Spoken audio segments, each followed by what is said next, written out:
professional misconduct. It is a violation of human dignity. And traffic on the Maralal-Nyahururu highway was disrupted after residents staged demonstrations over recent maternal death at Saguta Hospital. Protesters accused hospital management of negligence and mismanagement, blaming the death of women during childbirth as systematic failings. The demonstrators blocked the road, causing long delays for commuters and transporters.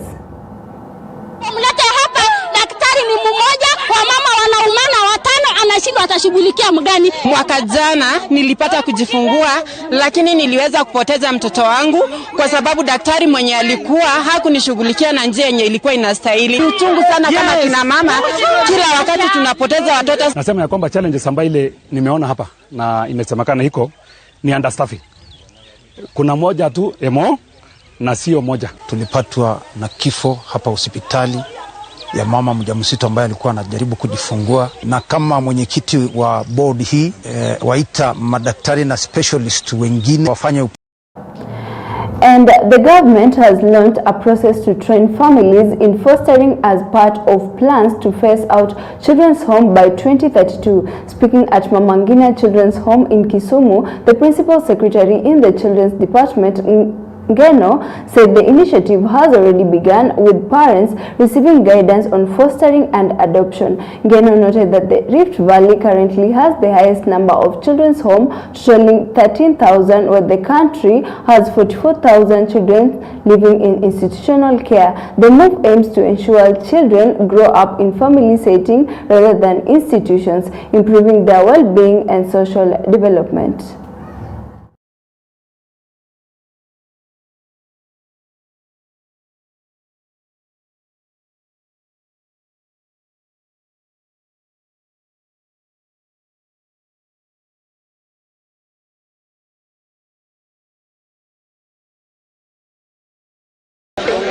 If a child is found somewhere like abandoned, these children will only be allowed to live in the institutions for only 6 months. The rest of the period we will be able to take them back to the society. But for children who we cannot trace their families, we have another option of adoption. We call it alternative family care. We are training parents to be foster parents. Anybody, we encourage the public to come for this training. If you want a child, we will be able to facilitate you and take a child, but after you have proved that you are a trained foster care parent. If a child is made to members of the National Assembly to support and pass the Ministry of Roads budget to enable the construction of 28 kilometers of new tarmac roads across the country. The appeal comes amid praise for Roads Cabinet Secretary Davis Churchill, with leaders citing his stewardship and commitment to expanding and upgrading the national road network. Supporters say approval of the budget will accelerate connectivity, ease transport costs, and spur economic growth, particularly in undisturbed regions. Chirichira chukue wizara ya mabarabara. Kenya mzima tumefeel the impact. And I stand here to believe whatever the president has said with the assistance of mawaziri, Kenya very soon, and time will tell, one day Kenya also will go to be Singapore, and I believe that one. Nasimama na hiyo, nimepita barabara Nakuru imeanza, barabara za kwenda Isiolo zimeanza, barabara za kila kona inaanza. So waziri tunasema asante. Hii barabara watu wetu, mnajua changamoto tumepitia. Wakati huu, wakati wa mvua ikinyesha, magari yetu yezi pita. Chakula zitoke mashambani. Hii barabara itasaidia mambo ya utalii. Hii barabara italeta mambo ya kuunganisha nchi yetu ya Kenya na Tanzania. Kwa hivyo tunaenda kuomba bunge, wakati waziri analeta proposal katika the budget ya 2026-2027, anapoleta supplementary, all members of parliament tunawaomba, tafadhalini, the ministry is doing too much. I even asked the minister today, yani waziri kupita barabara kama hii na hata kuchoka hiyo, amechoka paka kafika hapa. Tukumbuke wote, tupatie nguvu, venye tunapatia NGCDF nguvu, tuweke pia nguvu katika mambo ya mabarabara. Either hujapata this year, but believe me utapata next year. Hujapata lot hii, utapata next lot. Kwa hivyo waziri, the proposal ambayo imeleta ya mabarabara kuwekwa ile budget ambayo imepropose nyingine ya 28,000 something like that, 28,000 kilometers new. You are kupitia waziri tunataka kuambia president kama parliament we will support the. And Kwale County leaders are stepping up efforts to address rising drug and alcohol abuse following new data showing high alcohol consumption among young people in Diani Msambweni constituency. Statistics from the National Authority for the Campaign Against Alcohol and Drug Abuse indicate that 14% of youths aged 24 to 35 in the area consume alcohol, compared to a national average of 1.8%. Parents and religious leaders have been urged to work closely with authorities to prevent substance abuse and guide youths away from addiction. 35 years wengi wao wanatumia uraibu wa pombe ambao percentage yao prevalence yao iko at 14%. Hii tukifananisha na national survey ambayo ilifanywa na Nakala 2022 tunaona kwamba alcohol it's at the prevalence of 11.8. So we can see that youths wanatumia uraibu wa pombe kwa wingi. Na tukiangalia ambao wako chini ya maybe tuseme 24 years and below wako at percentage ya 5.8. Sana tumekuta kwamba vijana hawako karibu kwanza na mambo ya dini. Upande wa dini anapofikia umri wa miaka 14 huwa yeye anajikuta ashamaliza, haingii tena na mambo ya dini. Kwa hivyo anajikuta anaweza kujimiliki yeye mwenyewe. Na ambapo ukosefu wa dini unachangia pakubwa katika kufanya mambo ambayo hayako na amani katika jamii. Pia tunakuta vijana wanalaumu kwamba wazazi hawapatii malezi ambayo ni ya sawa sawa. Kwa hivyo huwa wanalaumu pia kuna wazazi ambao hawachukui majukumu yao, hakuna role models, hakuna mwelekeo kwa wazazi kuwapatia wale vijana. Vijana wengi hatutaki kujituma. Hicho ndio kitu ambacho tunataka, kitu cha shortcut. Tupate kazi yaishe, lakini kujituma hatutaki. So mimi ningependa kusema kwamba tusilaumu ati hakuna. Meanwhile, Kenya has joined the rest of the world in marking World Radio Day with discussions focusing on the role of emerging technologies in improving broadcasting and the challenges posed by artificial intelligence, that is AI. This year's celebration were organized by the Media Council of Kenya in collaboration with the key stakeholders including Katiba Institute, Internews and UNESCO. The celebrations also underscored the continued importance of radio as a trusted platform for information, public dialogue and community empowerment, particularly at the grassroots level. Every corner where artificial intelligence is concerned, you have to follow welcome. Of your own guidance. Learn by yourself. If you open many sites these days, they are teaching you how to deal with AI, how to make AI your partner, how to profit from it, how to monetize, knowing that it can also demonetize you, as we are seeing in Kenya. Not in Kenya, just the whole world. Digital disruption is demonetizing the space rather than monetizing it. And with those few remarks, like our SG said, we say, Viva World Radio Day. Musicians and content creators, many of whom are young people. As we look to the future, artificial intelligence is reshaping broadcasting generally, from audience analytics and content scheduling to translation and transcription. AI presents an opportunity to deepen inclusion, speech-to-text services, local language translation, and adaptive content that expands access for persons with disabilities and marginalized communities, which aligns fully with our constitutional principles of equity, universal access to information. As we embrace AI in the sector, we must remember that trust is the cornerstone of broadcasting. AI in broadcasting should therefore be a tool, not a voice. This is a position that is advanced in the Kenya National Artificial Intelligence Strategy 2024 to 2030, which emphasizes that AI must enhance productivity and inclusion while remaining firmly anchored in human oversight, ethical standards, and public interest values. As I conclude, allow me to congratulate the Kenyan media fraternity, led by the Media Council of Kenya, for the opportunity to host the 2026 Pan-African Media Summit and Media Excellence Awards in Mombasa this May. It is my pleasure to officially launch the countdown to this signature event. Finally, as we commemorate World Radio Day 2026, we commit to a future where radio remains vibrant, innovative, trusted, and fully integrated into Kenya's digital transformation while staying true to its public service mandate. As a ministry, we remain committed to expanding radio broadcasts to reach all of Kenya's unserved and underserved regions.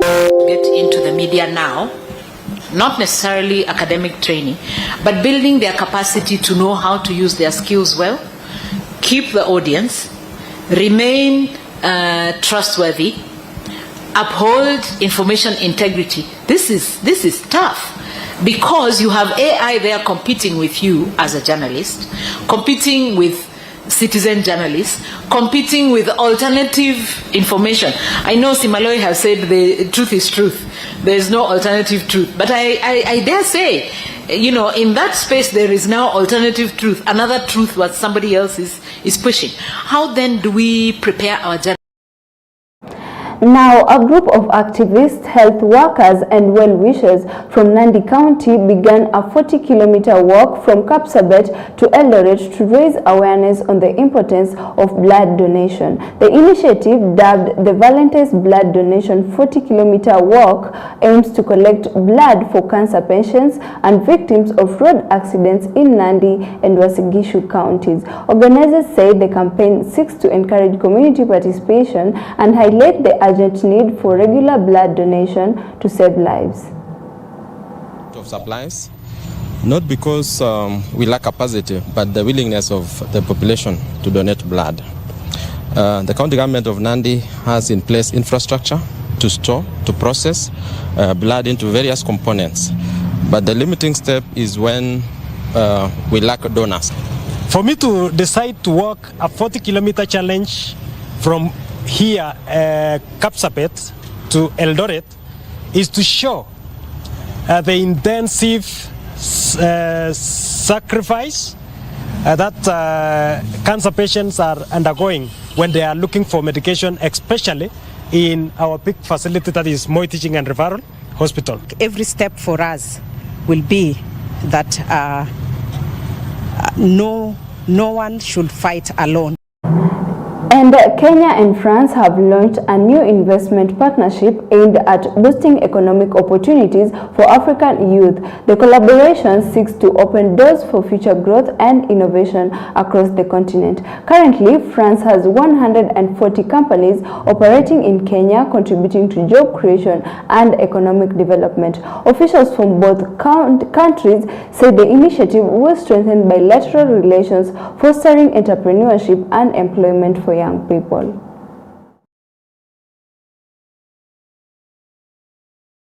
Mutual interest. There are more than 140 French companies that are present in Kenya that are creating jobs.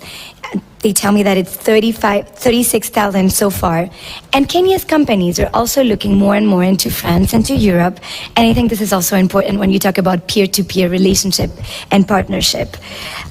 We have many nationals living abroad, and 2,000 of them, and even more, they don't always register, are in Kenya. And you have about 50,000 tourists every year. It is our view that as we deal with issues ranging from peace and security to green industrialization to artificial intelligence to health, as well as to blue economy and other matters, I'm persuaded that we will be able to forge partnerships that create win-win propositions, but also partnerships that artificial intelligence to health, as well as to blue economy and other matters, I'm persuaded.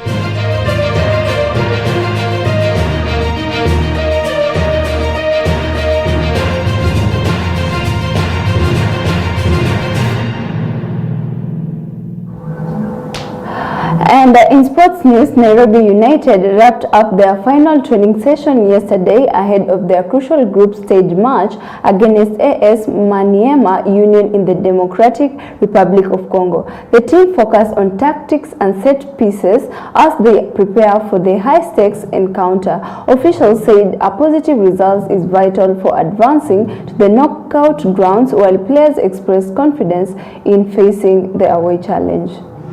I expect game poa kulingana na venye tulicheza game ya last ya CAF against Wydad. Tulicheza poa, tulikuwa tu tunala kuscore, lakini na believe tumeiwakia sana kwa wiki mzima hizo hizi tutakuwa na result poa, tufunga. Kwanza nashukuru Mungu kwa kufikisha mahali tumefika. For the experience manze imenijenga sana kama mchezaji, kama goli na kama mchezaji yote. Kila msana anatamani kucheza katika level kama hizi. Nimemita wachezaji different caliber, experience different. Nimeona venye sawa nacheza nje maopponent wetu, venye tunawa handle, venye wanatu handle, imekuwa fiti sana. Na nimelearn try kufanya mistake katika afya yetu, na tukipata chances zetu tunafaa tu utilize. Kucheza na speed mtakuwa mna score, alafu pia kuutilize chances. Unapata chances 2-3 amfungi, lakini wale wakipata hata moja inaja. Ya season kama kawaida tu kuwa na season poa na kuwa among the best goalkeepers katika Kenya Premier League.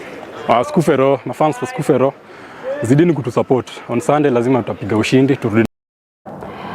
And the Kenya Under-20 women's team, the Rising Starlets, have completed their preparations ahead of tomorrow's second leg FIFA Under-20 World Cup qualifiers against Tanzania. The match is set to take place at the Chamazi Complex in Dar es Salaam. Key players are expected to play a crucial role in securing a place in the next stage of the tournament. Cha maana ni tunashukuru Mungu tulipata win first leg. There's a very big difference from the first leg na second leg side. The way we approaching, the girls are really psyched up, morally kuju. They know they have something to defend, so yeah, they are ready. They are very much ready. Yeah. As I said before, Tanzania is a good side. They have quality, and of course we too. So we are not taking anything to chance. Of course, normally if you play, there's always something to analyze. That's where our next training session comes from. So of course we've done analysis, we try to correct whatever things we saw that was kind of difficult in the first match, and I think looking forward we are going to have some changes. If we see, we created some chances at some moment and we did not utilize, so we've worked on our strikers majorly to when we create chances we should score, and of course our backline long balls, how to defend them well and how to anticipate long balls. So yeah, these are some of the things we worked on. No, we don't have any major injuries, only one from Genevieve, though she did not play in the first match, but it's something that is being taken care of. The rest of the players are okay. We appreciate them first at home. We saw their support. They were really there for us and we really appreciate. And this time around we are also going to push hard. We are putting God first, and I believe that we are not going to let them down. Coach aliona mistake zetu from the first leg, tulikuwa nayo complex. Tumejaribu kuangalia hizo mistake, coach akacorrect, so ni sisi kudeliver kesho. Najua wako chini saa hii wanataka bao na tena bao nyingine, so najua watakuja more of attacking than more of defending, so pia sisi tumewaki.